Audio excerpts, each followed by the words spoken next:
तो अपन अभी देखने वाले RH फैक्टर। यानी RH फैक्टर यानी क्या, तो अपन अभी देखने वाले। मैंने आपको पहले ही बताया था यानी कि ब्लड है, ब्लड में एक RBC है यानी रेड ब्लड सेल्स। उस रेड ब्लड सेल्स पे यानी कि एंटीजन प्रेजेंट रहता है, प्रोटीन मॉलिक्यूल, और उसके करस्पॉन्डिंग प्लाज्मा में एंटीबॉडी, उसके अपोजिट में जैसे एंटीजन ये है तो उसके अपोजिट में एंटीबॉडी बी रहेंगी, तो अपन उसको बोलेंगे ब्लड ग्रुप ये। वैसे ही एक स्मॉल सा एक प्रोटीन मॉलिक्यूल आरबीसी के सरफेस पर और रहता है, तो उसको अपन बोलते हैं आरएच फैक्टर। वो तो जो आरएच फैक्टर है वो अपन अपने अगर आरबीसी में प्रेजेंट रहा तो अपन उसको बोलते हैं आरएच पॉजिटिव। अगर वो यहाँ पे आरबीसी पर अगर प्रेजेंट रहा तो उसको आरएच पॉजिटिव बोलेंगे, और अगर यहाँ पे ये प्रेजेंट नहीं रहा तो यानी ये आरएच नेगेटिव रहा। तो यानी बहुत से लोग बोलते हैं कि मेरा ब्लड ग्रुप ए पॉजिटिव है, कोई बोलता है मेरा बी निगेटिव है, कोई बोलता है मेरा ये निगेटिव है। तो ऐसा क्यों? अगर अपने आरबीसी के सरफेस पर ये देखो एंटीजन ये और एंटीबॉडी बी, यानी ये भी वो ब्लड ग्रुप के हिसाब से क्या हुआ, ये ब्लड ग्रुप हुआ। लेकिन वहां पे आरबीसी के सरफेस पर ये क्या है, आरएच पॉजिटिव है, तो यानी ये आरएच फैक्टर प्रेजेंट है। इसका मतलब ये कौन सा ये पूरा कौन सा ब्लड ग्रुप हुआ, ये हुआ ये पॉजिटिव हुआ। और यहाँ पे सपोज अगर ये यहाँ पे आरएच फैक्टर प्रेजेंट नहीं है इस ब्लड में, तो इसका मतलब ये सिर्फ क्या हुआ, ये निगेटिव हुआ। यानी जो ये पॉजिटिव जो आता है वो सिर्फ यानी ये आरएच फैक्टर की वजह से आता है। तो आपके यानी यहाँ पे पूरा समझाऊंगा। तो आरएच फैक्टर इंट्रोडक्शन में अपन देखेंगे, RH factor is an antigen present in the RBC. आपको अभी बताया जो एंटीजन रहता है वो आरबीसी के सरफेस पर प्रेजेंट रहता है। Antigen discovered by the Landsteiner and the Wiener in rhesus monkey. यानी जो दो साइंटिस्ट है लैंडस्टीनर एंड विनर, इन्होंने जो रेसेस मंकी था उसमें सबसे पहले दिया था, तो उसके कारण उसका नाम अपन ने आरएच यानी आरएच फैक्टर करके रखा। The person having antigen D, यानी उसको देखो जो जिस पर्सन के पास एंटीजन डी है उसको अपन क्या बोलते हैं, आरएच पॉजिटिव। जैसे अपन एंटीजन ये था, एंटीजन बी था, एंटीजन ओ था, अपन वैसे अपन क्या है एंटीजन डी, यानी अपन इसको क्या बोल सकते हैं, जो आरएच फैक्टर का जो आरएच फैक्टर है उसको अपन एंटीजन डी भी बोल सकते हैं। तो जिसके पास अगर ये आरएच एंटीजन डी प्रेजेंट होगा वो आरएच पॉजिटिव होगा, और जिसके पास एंटीजन डी एब्सेंट रहेगा उसको अपन नेगेटिव बोलेंगे। उस वजह से क्या बोलते हैं, इन इंडिया हैविंग, अपने इंडिया में 85% जो लोग हैं वो आरएच पॉजिटिव है, यानी उसके आरबीसी के सरफेस पर वो एंटीजन डी प्रेजेंट है, और ओनली 15% जो लोग हैं यानी वो आरएच निगेटिव है। यानी बहुत से यानी 85% का ब्लड ग्रुप रहेगा वो पॉजिटिव रहेगा, और ओनली 15% लोगों का ब्लड ग्रुप क्या रहेगा, निगेटिव रहेगा। इसी कारण जो अपने को यानी जिसका ब्लड ग्रुप निगेटिव रहता है यानी उसको थोड़ी बहुत तकलीफ जाती है ब्लड मिलने के लिए, वो इसका ही कारण है क्योंकि वो ओनली 50% लोगों के पास ही ब्लड ग्रुप है। तो उसके अपन बात देखेंगे कि यानी वो ब्लड ट्रांसफ्यूजन रिएक्शन अगर गलत, अगर किसी को ए पॉजिटिव है और मैंने ये पॉजिटिव का दे दिया ये निगेटिव वाले को, अगर ये पॉजिटिव का मैंने ये निगेटिव वाले को दे दिया, वहाँ पे कुछ रिएक्शन होंगी। वो कैसे होंगी, वो धीरे धीरे होती है, पहली बार में नहीं होती, तो अपन यहाँ पे अभी देखेंगे। Blood transfusion reaction due to Rh incompatibility, यानी वो आरएच इनकॉम्पेटिबिलिटी यानी गलत ट्रांसफ्यूजन होने। When the RH negative person receive the RH positive blood first time not affected much, अगर एक आदि पर्सन है जिसका RH निगेटिव है, अगर उसके सरफेस में RH नहीं रहेगा प्रेजेंट यानी वो नॉर्मल रहेगा, एबीओ ब्लड ग्रुप से यानी ये रहेगा, तो ब्लड ग्रुप ये निगेटिव रहेगा, वो रिसीव करेगा फर्स्ट टाइम, तो यानी किससे रिसीव करेगा, वो ये पॉजिटिव वाले के पास से रिसीव करेगा, तो उसको यानी कुछ होगा नहीं क्योंकि वो जो एंटीजन है वो पहले थोड़ा अफेक्ट हो गया। तो अभी अपन आगे देखते हैं। And the person receive the blood second time the donor RBC are agglutinated and the severe problems occur. देखो मैंने अगर सबसे पहले अभी ब्लड लिया तो पॉजिटिव निगेटिव हूँ मैं, मेरे एंटीजन प्रेजेंट नहीं है, मेरे आरएच एंटीजन प्रेजेंट नहीं है, तो मैंने उससे वहाँ से ब्लड लिया, पॉजिटिव से ब्लड लिया, तो यानी जो एंटीजन डी है वो मेरे ब्लड में आ गया, तो यानी उसके अपोजिट में मेरी बॉडी ने एंटीबॉडी बनाना शुरू कर दिया, तो यानी उतने प्रॉब्लम नहीं होंगे।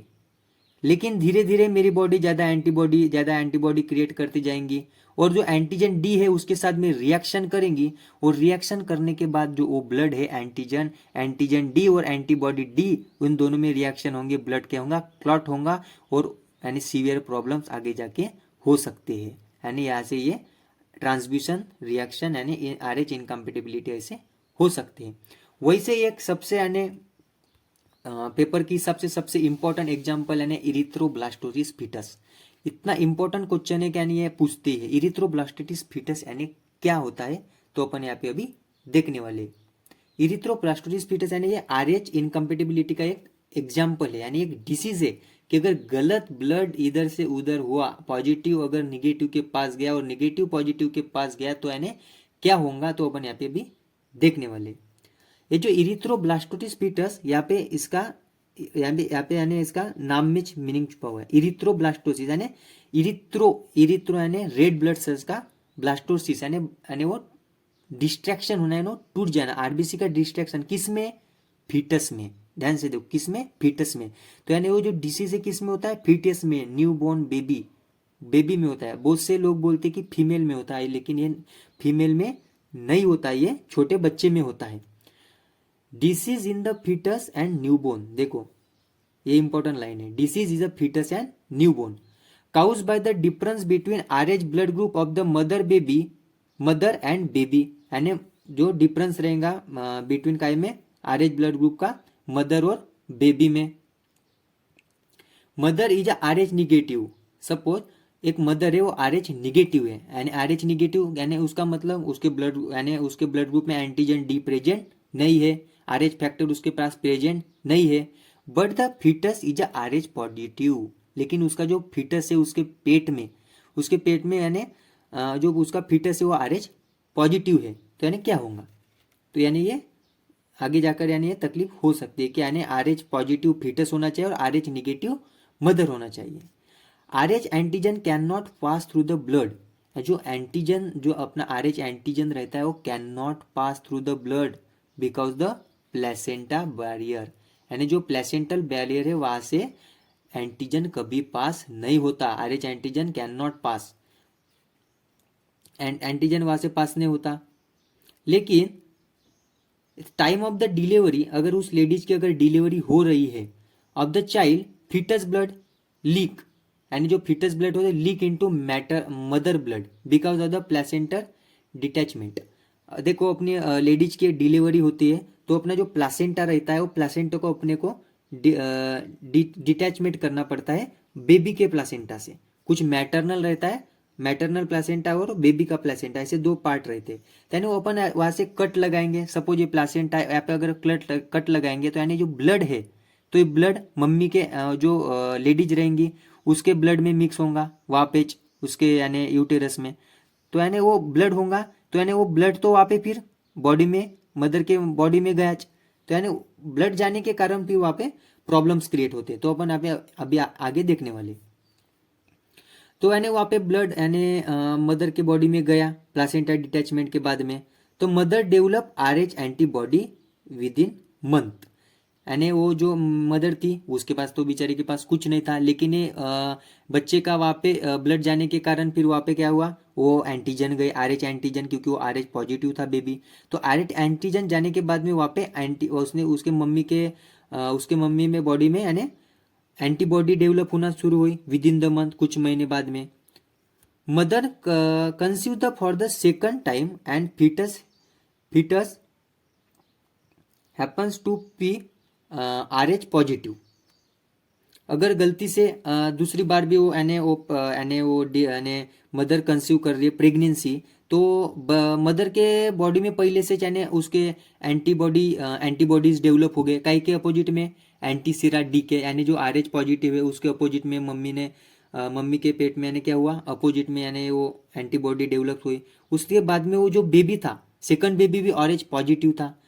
RH पॉजिटिव होने के बाद में क्या हुआ, फिर एंटीजन एंटीबॉडी रिएक्शन हुई, क्योंकि पॉजिटिव और एंटीजन एंटीबॉडी रिएक्शन होने के कारण फिर वहाँ पे एक सीवियर प्रॉब्लम्स क्रिएट हुए, क्योंकि एंटीबॉडी जो है वो प्लासेंटा बैरियर से क्रॉस होते हैं फ्रॉम मदर टू फीटस, यानी जो एंटीबॉडी है वो मम्मी के हिस्से उसके फीटस में ट्रांसफर होंगी और वहाँ से एंटीजन एंटीबॉडी रिएक्शन होंगी और हीमोलाइसिस होगा। हीमोलाइसिस होने के बाद जॉन्डिस होंगी, हार्ट अटैक आएगा, वो बेबी की डेथ भी हो सकती है। तो अपन इसको क्या बोलते हैं, इरिथ्रोब्लास्टोसिस फीटस। तो अपन अभी इसको पाई चार्ट के हिसाब से थोड़ा समझ के बताते हैं। तो अपन अभी देखने वाले हैं जो RH इनकम्प्लीट या इरिथ्रोब्लास्टोसिस फीटस कैसा क्या होगा। तो अपन अभी यहाँ पे देखने वाले हैं। क्या देखो, यानी एक RH पॉजिटिव पर्सन है, एक RH पॉजिटिव पर्सन ने फर्स्ट टाइम दूसरे को यानी ब्लड दिया RH निगेटिव पर्सन को, फर्स्ट टाइम ट्रांसमिशन, यानी अपन ऊपर का देखो, यानी first time RH positive person ने RH निगेटिव पर्सन को ब्लड दिया। उसके बाद में क्या हुआ, नो कॉम्प्लिकेशन, बट कुछ कॉम्प्लिकेशन नहीं आए, बट क्या हुआ, RH एंटीबॉडीज प्रोड्यूस, यानी जो ये सेकंड पर्सन था, इस सेकंड पर्सन के बॉडी में RH एंटीबॉडी प्रेजेंट होना शुरू हुए, जो निगेटिव पर्सन था उसके बॉडी में। फिर उसने और दूसरी बार ब्लड लिया, देखो और दूसरी बार ब्लड लिया RH पॉजिटिव पर्सन ने, किससे, RH पॉजिटिव पर्सन ने ब्लड दिया किसको, RH निगेटिव को, सेकंड ट्रांसमिशन में। फिर उसके बाद में क्या हुआ, RH antigen react with RH antibody, जो यहाँ पे उन्होंने पहले एंटीबॉडी यहाँ पे डेवलप होना शुरू हो, यहाँ से एंटीजन आया, और वहाँ पे क्या हुआ, एंटीजन एंटीबॉडी रिएक्शन हुई, और उसके बाद में क्या हुआ, यहाँ पर एंटीबॉडी डेवलप हुए, और एंटीबॉडी डेवलप होने के बाद क्या हुआ, ये एग्लूटिनेशन रिएक्शन स्टार्ट हो गई। तो यानी एग्लूटिनेशन होने के बाद और बाकी फिर वो जॉन्डिस होगा, रेनियल सड्डा होगा, यानी वैसे ही कुछ न कुछ न्यू प्रॉब्लम्स क्रिएट होंगे, और कुछ दिन बाद वहाँ पे पेशेंट की डेथ हो जाएंगी गलत ट्रांसमिशन होने के कारण। तो अपना यहाँ पे ब्लड ग्रुप वाला पूरा चैप्टर अच्छी तरीके से आपको क्लियर हो चुका होगा। तो अब अपन इसके बाद में अपन न्यू फिजियोलॉजी का कुछ न्यू टॉपिक देखेंगे। तो thank you so much for the watching my video, and please share to needed student and subscribe the YouTube channel M for medico. तो मिलते हैं अपन नेक्स्ट वीडियो में। Thank you.